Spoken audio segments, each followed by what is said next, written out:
Bienvenue à cette importante conférence de presse organisée par le mouvement Onésime Tremblay. Mon nom est Pierre Dosti, je suis membre du mouvement Onésime Tremblay. Vous trouverez à la fin du communiqué le résumé des objectifs poursuivis par le mouvement qui tourne vraiment autour de développer un point de vue des activités passées, présentes et futures d'Alcan Rio Tinto du point de vue de l'intérêt général et du bien commun. Et il en est de même de l'exploitation de l'énergie électrique au Québec dans un point de vue de l'intérêt général du bien commun.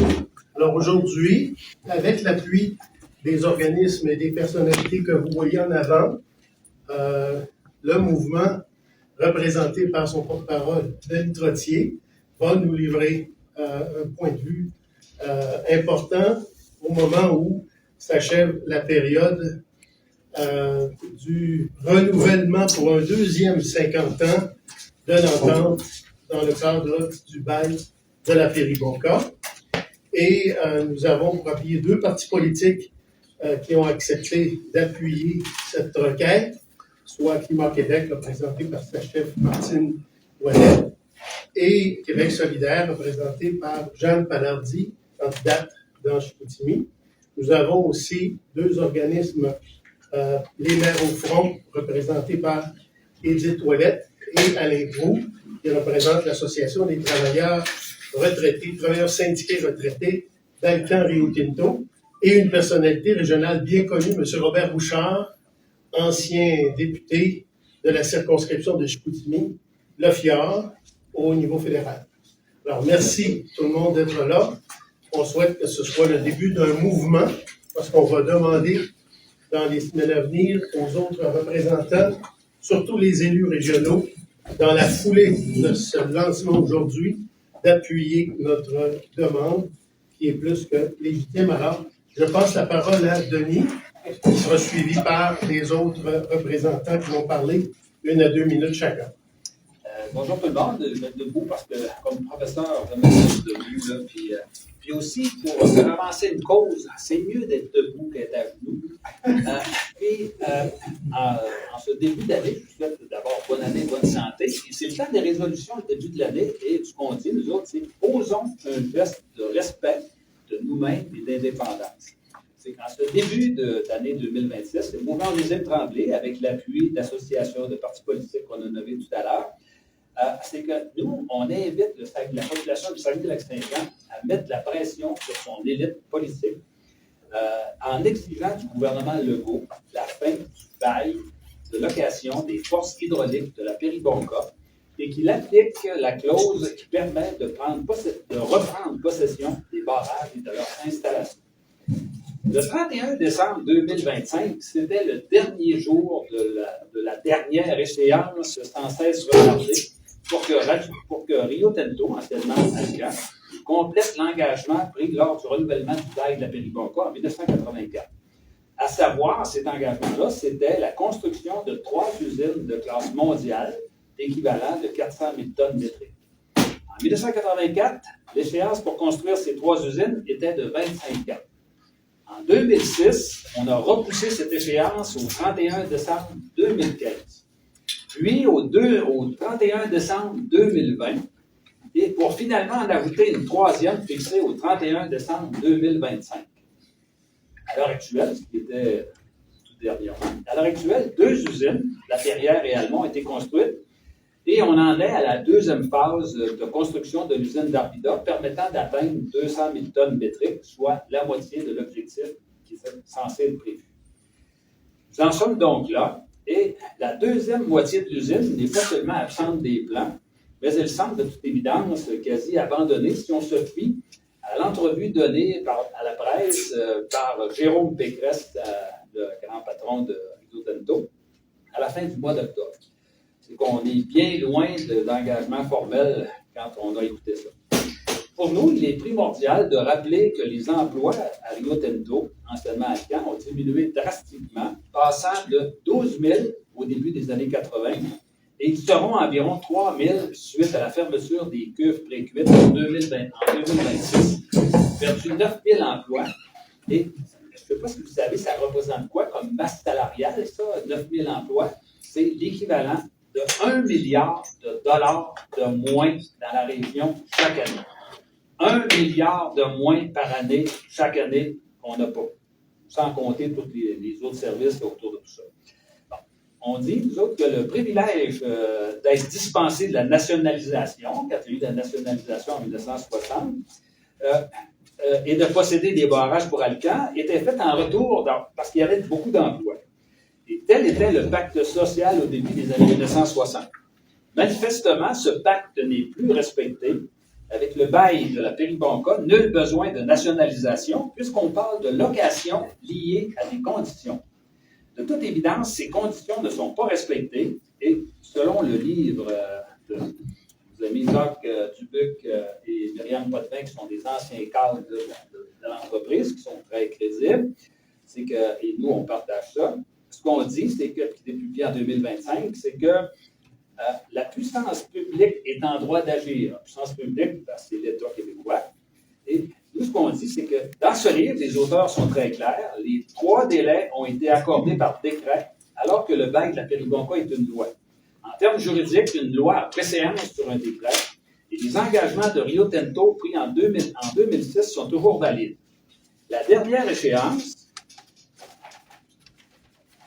pour réaliser cet engagement aurait dû être le 31 décembre 2025, tout récemment.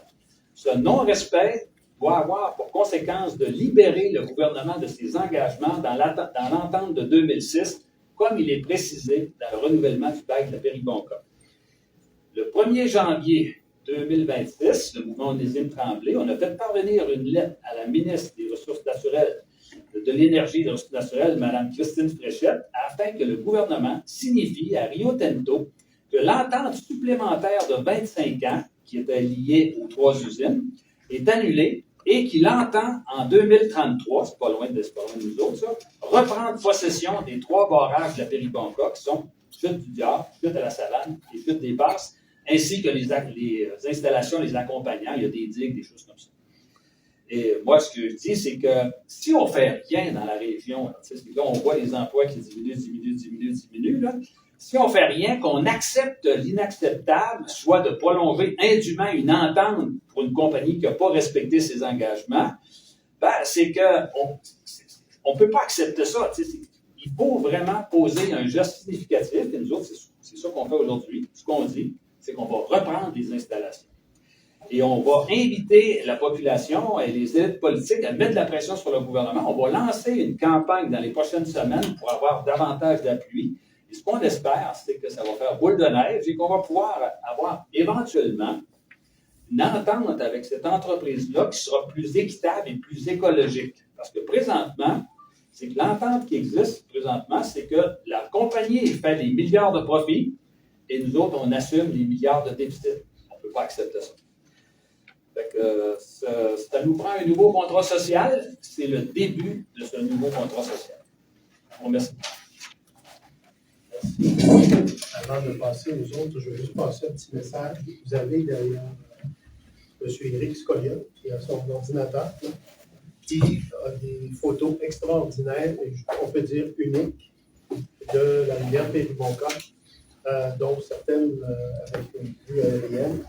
Et si ça vous intéresse, les médias, vous pouvez le contacter. Autant qu'on respecte les droits de l'auteur. C'est gratuit. C'est gratuit. Donc, je vous invite à le consulter.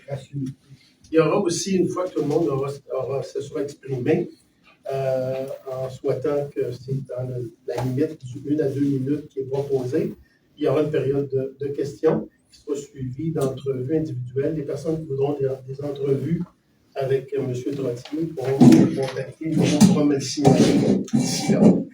Alors, j'invite Mme Jeanne, qui représente Québec solidaire.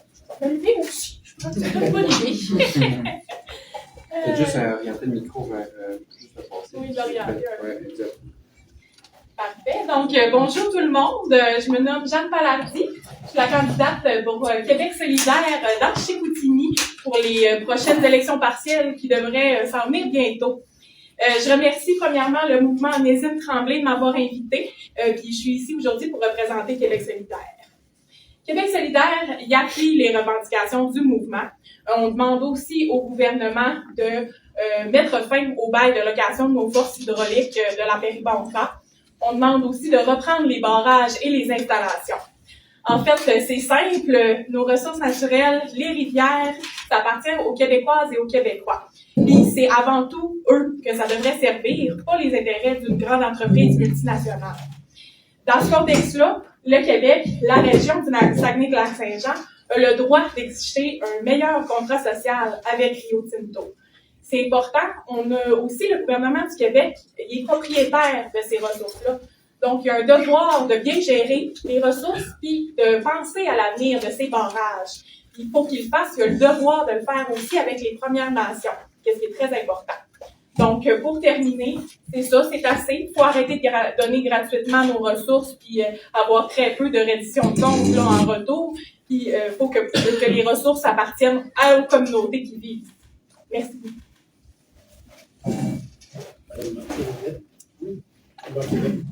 Donc, merci. Merci Noëllette, chef de Climat Québec, mais aussi ancienne ministre des Ressources naturelles et ancienne gestionnaire chez Hydro-Québec. Climat Québec est un des groupes fondateurs du mouvement des îles Tremblay. Fait que je veux saluer aussi là, les gens autour de la table. Puis vous me permettrez aussi de saluer notre candidat Guy Dion, qui est candidat de Climat Québec pour l'élection partielle dans Chicoutimi. Donc, là, on parle aujourd'hui, Rio Tinto, c'est gros, il y a toutes sortes d'installations. Aujourd'hui, on parle vraiment des 3 barrages du bail de la Péribonka. Ces barrages-là nous appartiennent. Il y a un contrat, un bail. Rio Tinto n'a pas respecté son contrat. Et ils ont des privilèges immenses reliés à ces barrages-là. J'ai calculé, là, on parle des privilèges qui équivaut à peu près à 350 millions de dollars par année. C'est énorme. Et je vous dirais que c'est même quasiment anticoncurrentiel par rapport aux autres alumineries du Québec de bénéficier d'autant de privilèges alors qu'ils ne font pas ce qu'ils avaient promis de faire au niveau de la modernisation des usines. Donc, le gouvernement se doit de reprendre possession de ces 3 barrages-là. Il n'y a pas de raison de continuer comme ça à se laisser raser la laine sur le dos. C'est juste normal là, en affaires que quand le contrat n'est pas respecté, ben, on met fin au contrat et le gouvernement a ce pouvoir-là de le faire. C'est pas normal qu'il n'exerce pas ce pouvoir-là pour qu'on puisse, à ce moment-là, s'assurer d'avoir des retombées pour la région et ce sera possible de le faire. Donc, des barrages qui nous appartiennent, Rio Tinto, une multinationale qui fait beaucoup d'argent et on veut avoir des retombées dans la région du Saguenay-Lac-Saint-Jean, reprise du bail de la Péribonka. Merci. Monsieur Robert Bouchard. Bien, je voudrais saluer les membres de la presse. Merci d'être présents. Également, saluer les gens ici. Denis Trottier, qui est l'animateur de cette rencontre, et saluer également les représentants des groupes d'intérêt. Alors, j'appuie le mouvement Onésime Tremblay, dénonçant le non-respect des engagements de Rio Tinto envers le gouvernement du Québec, la population du Québec et les citoyens du Saguenay-Lac-Saint-Jean. Le 31 décembre 2025 était le dernier jour d'échéance, sans cesse retardé de Rio Tinto pour honorer ses obligations. Le gouvernement du Québec est donc légitime de reprendre possession des 3 barrages sur la rivière Péribonka. Je voudrais aussi que ça nous serve d'expérience. Le gouvernement du Québec a passé des ententes excessivement longues, exagérément trop longues. 50 ans, 25 ans, et quand on additionne, ça fait 75 ans. Et moi, je dis qu'il faudrait se servir de ces erreurs de nos gouvernements passés pour en arriver à avoir des ententes beaucoup plus courtes. Si on avait des ententes plus courtes, ça donnerait à la fois à la population, à la fois au gouvernement, d'avoir plus de marge de manœuvre et de rendre un peu plus nerveux une compagnie comme Rio Tinto, étant donné qu'elle a des délais beaucoup plus serrés. J'aimerais aussi vous rappeler que moi, après l'acquisition de Rio Tinto d'Alcan, je me suis présenté à 3 reprises devant l'Assemblée des actionnaires à Londres. J'étais accompagné à l'époque de M. Marc Urbain-Proulx, également de Alain Gagnon du syndicat des travailleurs d'Alcan ici, et puis aussi Marc Maltais. Et moi, j'ai talonné Rio Tinto à chaque reprise. Je talonnais Rio Tinto pour qu'il respecte l'entente de continuité qu'on avait en 2006.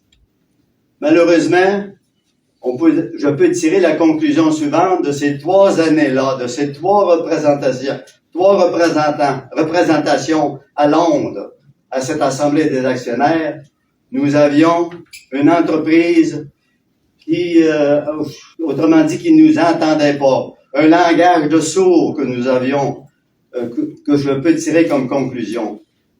Et peut-être que si nous avions continué après 2010 à chaque année, au nom de la région, revendiquer le respect de l'entente de continuité 2006, peut-être qu'aujourd'hui, nous en serions pas là. Peut-être. Mais, que voulez-vous, ces représentations-là ont en quelque sorte diminué ou se sont, autrement dit, discontinuées. Aujourd'hui, le pacte social n'est plus respecté par la baisse importante d'emplois chez Rio Tinto. Avant de terminer, j'ajouterai quelque chose aussi. Vous savez que si, mettons, la nationalisation des barrages était enclenchée, ou autre chose, une discussion avec le gouvernement du Québec, moi je crois qu'il faut que la région du Saguenay-Lac-Saint-Jean soit, je dirais, partie prenante, accompagne le gouvernement du Québec, accompagne le ministère des Ressources naturelles pour savoir qu'est-ce qui se passe, qu'est-ce qui se dit au niveau du langage politique avec Rio Tinto. En terminant, j'invite la population du Saguenay-Lac-Saint-Jean à intervenir auprès de leurs élus politiques pour qu'ils favorisent ce geste, je dirais, d'importance, d'indépendance et de politique. Merci. Merci beaucoup, M. Bouchard. Madame Édith Ouellette, les maires au front. Les maires au front de Saguenay. C'est important de préciser parce que les maires au front, c'est quand même une grande coalition. Bonjour tout le monde, merci d'être là. Je m'appelle Édith Ouellette, ça vous a été dit, des maires au front de Saguenay. Je suis maire au front pour Simon et Mireille. Je suis maire au front pour l'avenir des enfants au Québec. Le groupe des maires au front de Saguenay appuie la demande du mouvement des îles Tremblay. Vous les avez entendus donner des détails concernant les motifs avec lesquels on est d'accord. Maire au front, voilà. Dans la région, Rio Tinto, c'est un géant. C'est un grand acteur dans notre communauté. Maire au front Saguenay participe à des rencontres publiques organisées par la multinationale, comme celle portant sur les sites de résidus de bauxite qui a eu lieu en janvier dernier. Nous étions aussi présentes au colloque des 100 ans d'occupation de Rio Tinto.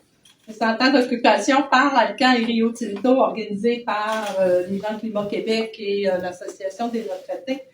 Nous avons rencontré la santé publique à 2 reprises pour parler et discuter de la pollution de l'air dans la région de Jonquière. Puis je me permets d'ajouter qu'en 2023, les maires au front sont mortes symboliquement devant les cheminées de Rio Tinto en appui à Rouyn-Noranda, mais aussi avec la pollution de nos cheminées. Alors, le groupe de maires au front appuie la demande du mouvement d'Onésime Tremblay, ainsi que qui va dans le sens de dire que le gouvernement mette fin au bail de la Péribonka, puis prenne possession des 3 barrages et de ces installations en les accompagnant. Merci de votre attention.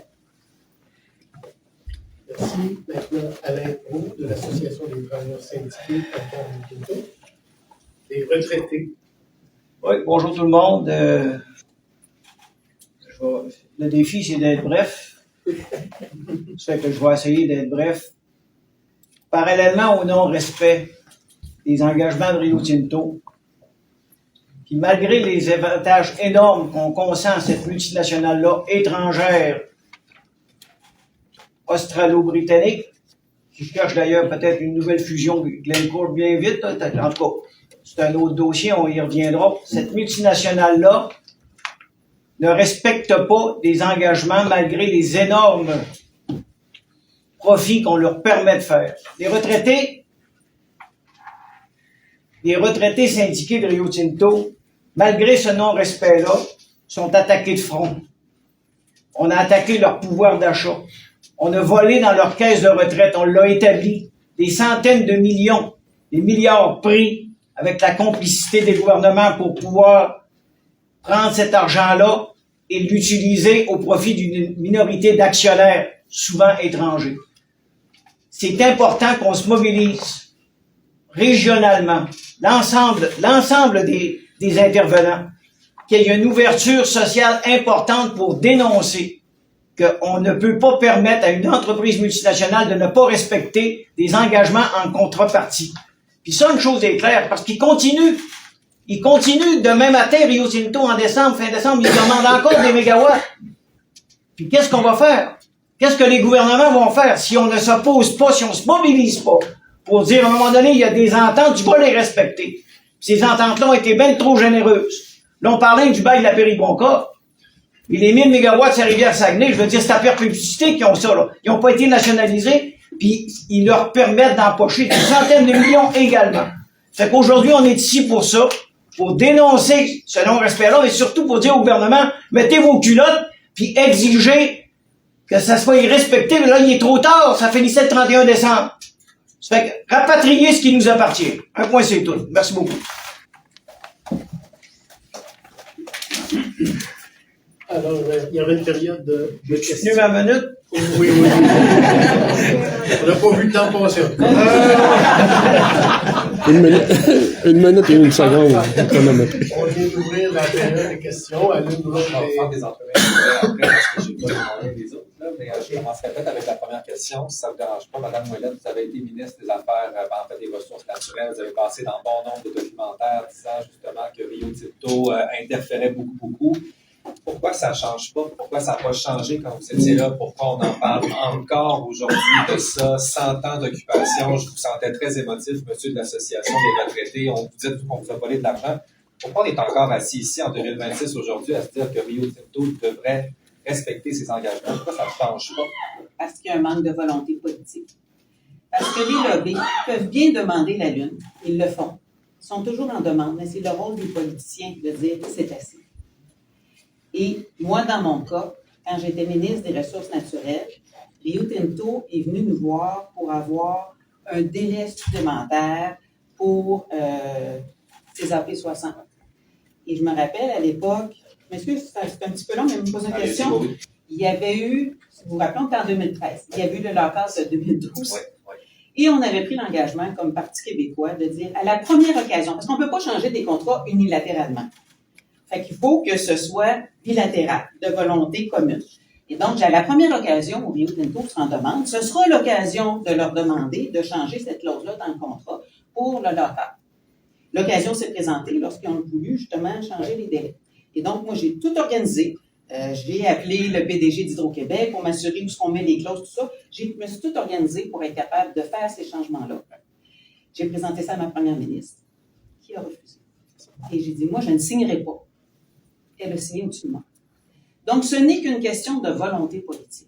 Et là, on a une occasion. Ça nous prend des poignées pour agir. Là, il y a une occasion avec le bail de la Péribonka, avec un contrat, une contrepartie. Quand on donne des avantages, on parle de 350 millions par année comme avantage. Là. Quand il y a des avantages comme ça, il faut qu'il y ait une contrepartie. Sinon, c'est un contrat totalement inéquitable. Là, il y avait un délai. Le délai n'est pas respecté. Fait qu'il y a une occasion en or pour la ministre Richet de dire ça suffit. C'est pas vrai que vous allez continuer comme ça à faire de l'argent sur le dos des citoyens québécois. Parce que là, c'est totalement injuste. Donc, on reprend le bail et ces 3 barrages-là, il faut commencer en quelque part. On dit on commence là, nous appartiennent. Ça l'appartient aux citoyens. Donc, Ce n'est qu'une question de volonté politique. Juste un petit pan, là. Ouais, merci. Parfait. Moi, je crois que ce qui fait défaut, c'est l'unité des élus dans la région. Dans le sens que, je ne dirais pas tous les élus. Il y a des élus qui veulent l'unité pour revendiquer sur des points. Mais c'est pas assez uni, c'est pas assez fort. Chaque, je dirais, groupe d'élus veut avoir quelque chose envers Rio Tinto pour son secteur. Et comme on est divisé, moi, j'ajouterais que Rio Tinto doit mordre de rire de nous voir désunis comme nous sommes. Ça fait leur affaire. Et si nous étions unis, je suis persuadé que le gouvernement du Québec, on serait capable d'obtenir des choses. Parce que c'est lui qui a la capacité, le gouvernement du Québec, de dire oui ou non, ou on met notre pied à terre, c'est ça que vous devez faire. Mais le gouvernement du Québec va bouger quand les élus vont être unanimes sur une chose ici au Saguenay-Lac-Saint-Jean qu'il nous faut. Et tout à l'heure, je vous ai dit qu'il va peut-être enclencher des négociations ou des discussions. Ils vont sûrement se parler entre eux autres, là. Et on va faire une annonce dans 3 mois, dans 1 an, on va faire une annonce, on va faire une préparation. Mais ces discussions-là, moi, je dis que la région devrait accompagner ces discussions-là. C'est sûr que ça serait nouveau, là, parce que dans le sens les ressources naturelles, ça touche le gouvernement du Québec. Une région n'a pas d'affaire à ça, les ressources naturelles. Mais on vit ici, dans notre région, dans la région. Il me semble qu'on devrait accompagner avant qu'ils nous parachutent une décision. On devrait peut-être exprimer nos points de vue. Moi, je suis d'accord avec Martine et avec Robert, mais il y a une chose qui est encore plus importante, là, parce que là, oui, ça prend des élus qui tiennent debout, oui, ça prend des élus debout, mais pour que ça existe, ça, là, il faut que la population soit mobilisée. Si on réussit à mobiliser la population, des organismes, des individus, des syndicats, des organismes d'environnement, des organismes féminins, etc., puis qu'il y a comme une espèce de consensus, là, ben, je vous dirais que ce soit n'importe quel parti politique, ils vont se tenir un peu plus debout. Que ce soit n'importe quel conseil municipal, ils vont se tenir debout aussi. C'est parce que malheureusement, c'est que les politiciens, ils vont un peu là, ce que ça vante, du côté qui vante, là. Puis c'est sûr que la grosse compagnie, ben, elle souffre plus fort que les petits. Mais si toute la population du Saguenay-Lac-Saint-Jean se décidait et disait, nous autres, là, c'est fini, on met le pied à terre, puis que nous autres, pas vrai là, qu'on va accepter n'importe quoi, n'importe comment, là, ça changerait quelque chose. Puis si nous autres, au Saguenay-Lac-Saint-Jean, on disait, non seulement on se tient debout, on va donner un exemple au reste de la planète, c'est que là, on va dire au monde, là, au reste de la planète, qu'ils en ont des multinationales comme ça, puis que tout ce qu'ils veulent, c'est pas notre bien, c'est le profit, là. Si on était capable de se tenir debout, on pourrait faire la manchette mondialement puis dire au Saguenay-Lac-Saint-Jean, le monde, ils n'ont pas peur des multinationales, puis c'est réglé, on va avoir des contrats qui sont à la fois équitables et écologiques. Je peux vous dire que ces grosses compagnies-là, là, ils shakeraient un peu plus, là. Puis nous autres, on peut rien faire sur ce qui se passe dans le reste de la planète, là, c'est trop compliqué. Mais dans le monde dans lequel on vit, dans lequel on voit que les écarts s'agrandissent de plus en plus, puis qu'on voit les riches de plus en plus riches, puis les compagnies qui font n'importe quoi, n'importe comment, ben c'est le temps pour nous autres de dire c'est fini, ça. Il faut qu'on ait un nouveau modèle, puis ce nouveau modèle-là, il peut décoller au Saguenay-Lac-Saint-Jean pour un monde plus démocratique, plus équitable, puis plus écologique. Moi, en tout cas, c'est ça sur quoi je travaille, puis je pense que tout le monde qui est ici, là, est d'accord avec ça. Puis on l'a prouvé avec GNL Québec. On est capable de Saguenay-Lac-Saint-Jean de le faire. On est capable les batailles, il y en a eu, là. Tu sais, moi, j'ai été dans l'abonnement des batailles, là. Quand je regarde Louis, il est tout au courant de tout ça, là. Lui, il a tout vécu ça, lui, là. Il y en a eu un paquet de combats qu'on a décollé, Gérald puis moi, puis d'autres, parce qu'il faut être plusieurs. Puis il y a bien des combats, là, que ce soit le flottage du bois, que ce soit la Chouette-Mouchman qui voulait faire des barrages, que ce soit le champ de tir. Il y a du monde qui nous disait « Ah, Denis et Gérald, vous êtes des pelleteux de nuages, ça marchera pas, c'est trop gros, c'est des multinationales, on peut pas s'opposer à eux autres. » Mais on les a toutes gagnées, ces batailles-là. Pourquoi? Parce qu'on a été unis dans la population. Puis les politiciens, ils ont obligé de suivre, n'importe quel. C'est nous autres qu'il faut qu'ils se prennent en main, la population. La démocratie, c'est ça. C'est le peuple qui décide, puis c'est les élites, après ça, dans la politique, qui vont appliquer les lois. Mais c'est nous autres qu'il faut qu'ils décident. Yes. Comment vous comptez vous y prendre, justement? Il y a une question. Ouais. Une question derrière, excuse-moi. Le rôle des syndicats de Rio Tinto et d'Alcan a toujours été les figues, les raisins dans tout ça. Bail de 84, en tout cas, il y a des syndicats qui le savaient. Là. Il était seul qui le savait dans la région, à part tout le monde. Ouais, mais il y avait des syndicats qui le savaient. Je t'arrête encore de secondes. Est-ce que vous avez invité les syndicats à participer à cette activité-là? Ou est-ce qu'ils ne veulent pas participer? Oui, allez. Ben, moi, je peux répondre comme ancien syndicaliste, mais retraité aujourd'hui. Je veux dire, le monde syndical, je veux dire, il y a des périodes, puis il y a des changements. Il y a des mouvements dans le monde syndical, puis le monde syndical, aujourd'hui, il est attaqué en plus. OK? Ça, c'est un autre débat, là, mais il y a différents courants dans le monde syndical. Et aujourd'hui, tout le monde est ouvert là-dessus, tout le monde est taxé. Nos portes au mouvement, le mouvement des Tremblay, les portes sont ouvertes, OK? À la résistance. Sauf que le combat qu'ils ont amené à l'heure actuelle, OK? On est une association de retraités, on se bat pour notre indexation, mais également pour une équité sociale, OK? Puis, oui, la porte est ouverte, OK? Sauf que ce qu'il faut comprendre, c'est que le monde syndical, il a besoin d'être debout. Nous autres, comme retraités, on va être debout avec le monde syndical à l'heure actuelle pour faire respecter. Je veux dire, ils veulent changer le monde syndical, ils veulent mettre ça à leurs mains quand ça fait leurs affaires, quand on s'oppose. C'est pour ça que ce qu'on se demande aujourd'hui, c'est que l'unité nécessaire à l'heure actuelle est confrontée, OK, à un lobbying énorme. Combien vous pensez qu'ils ont de lobbyistes, Rio Tinto et Alcan?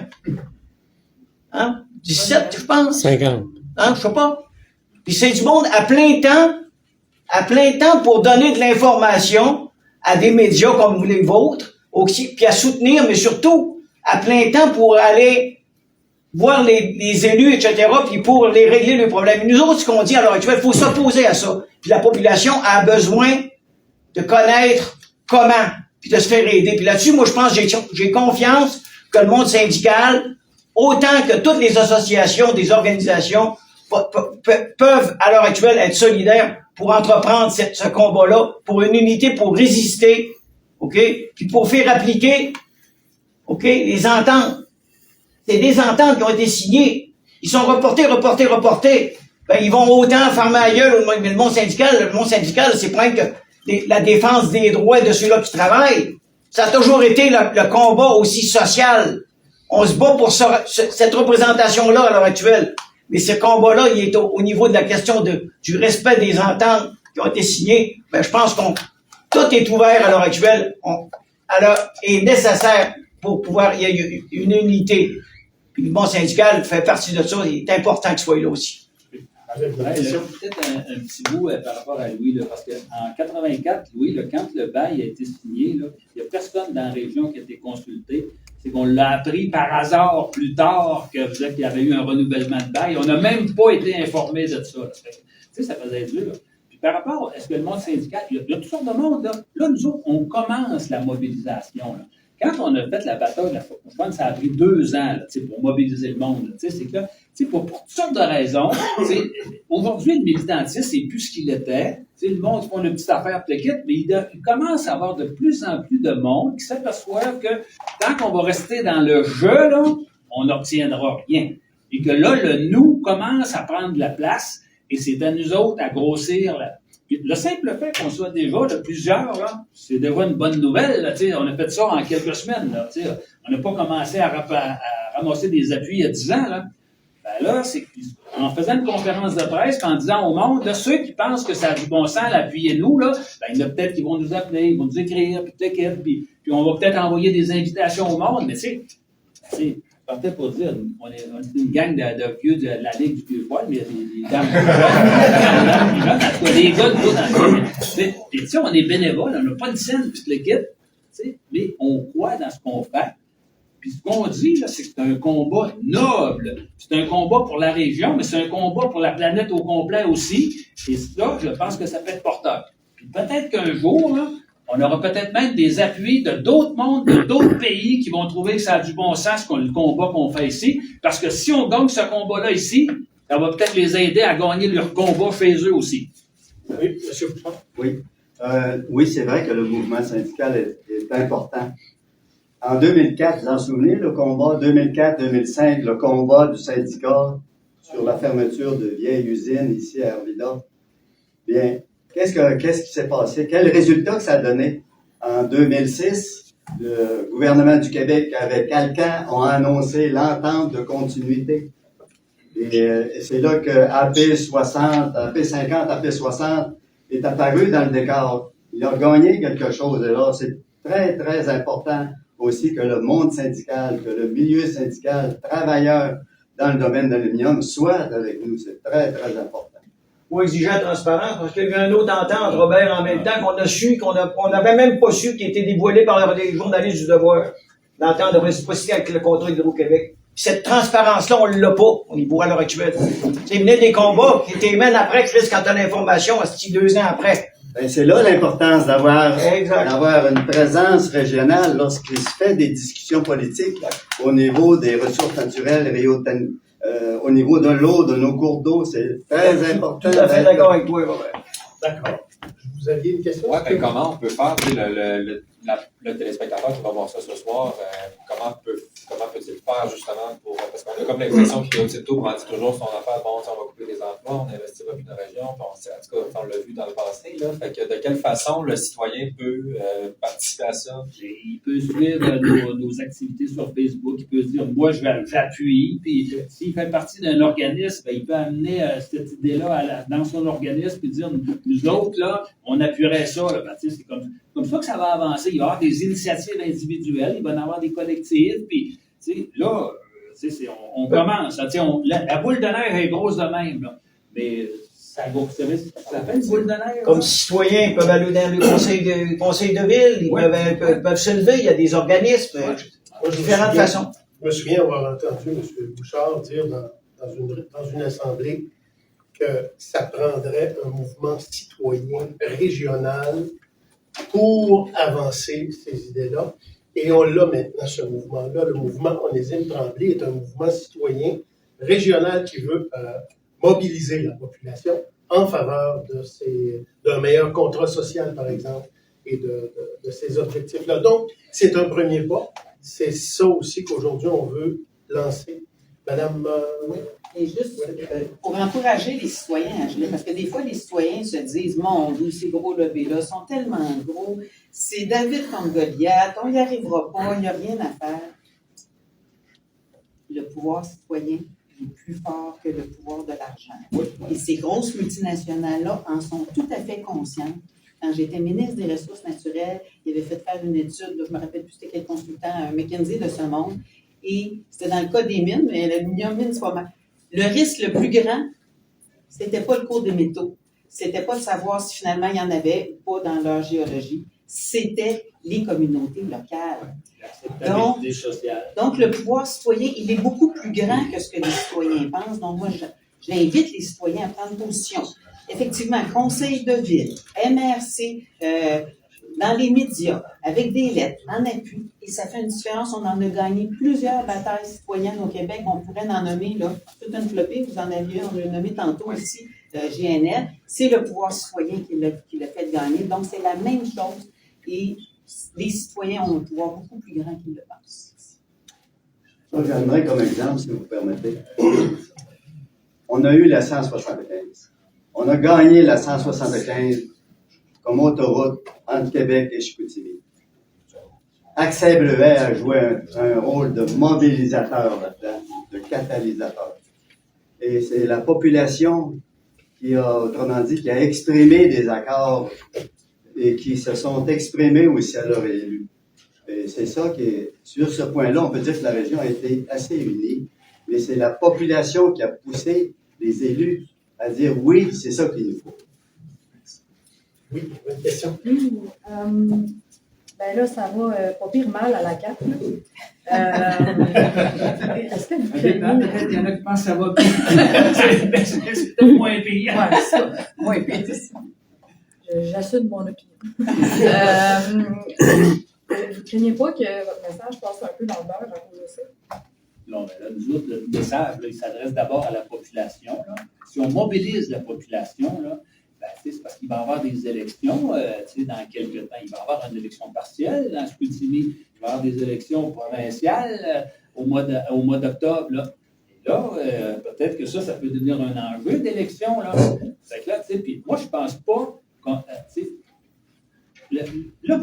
de toute façon, là, admettons là, qu'on demanderait au premier ministre qui est encore là pour quelques semaines, là, probablement qu'il dirait quelque chose comme Rio Tinto, ils ont quand même fait pas mal d'investissements. C'est correct, en gros, là, on est satisfait de l'équipe. Mais pas lui, il faut qu'on s'adresse au monde. Puis nous autres, on dit là, que ça ne marche pas. Puis que non seulement ils ont étiré les délais sans bon sens, mais qu'en plus de ça, ils ont coupé les emplois, ils ne payent pas comme faut le retraité. Il y a un paquet d'affaires là-dedans.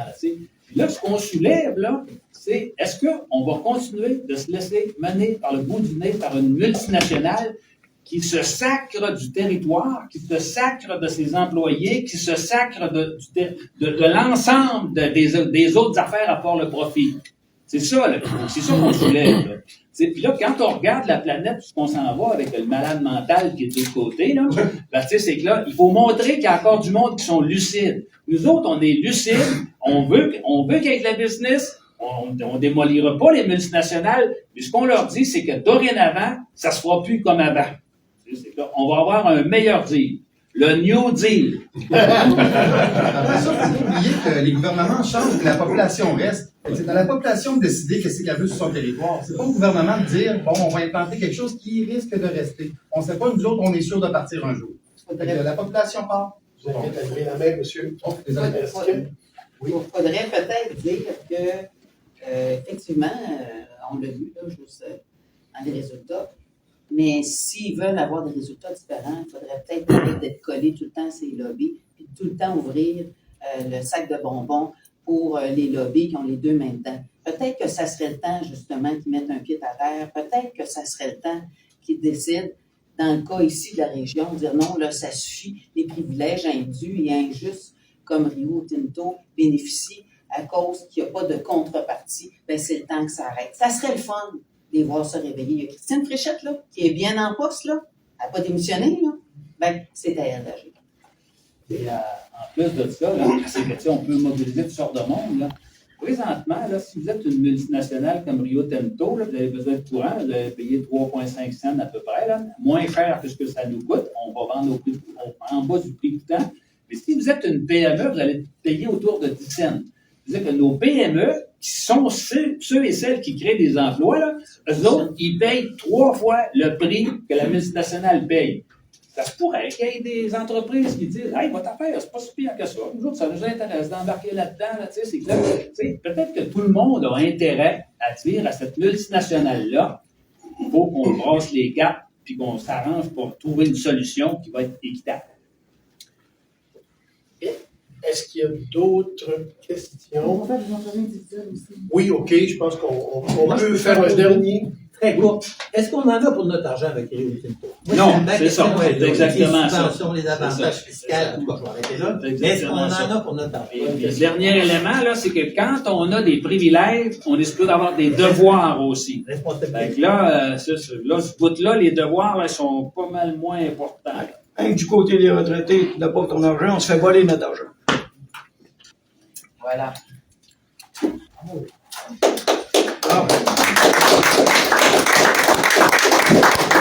Merci beaucoup à toutes les personnes qui se sont déplacées pour venir appuyer le mouvement. Merci aux médias qui se sont déplacés. Sachez que ce n'est que le début des activités du mouvement. Non, c'est pas une question de la taille.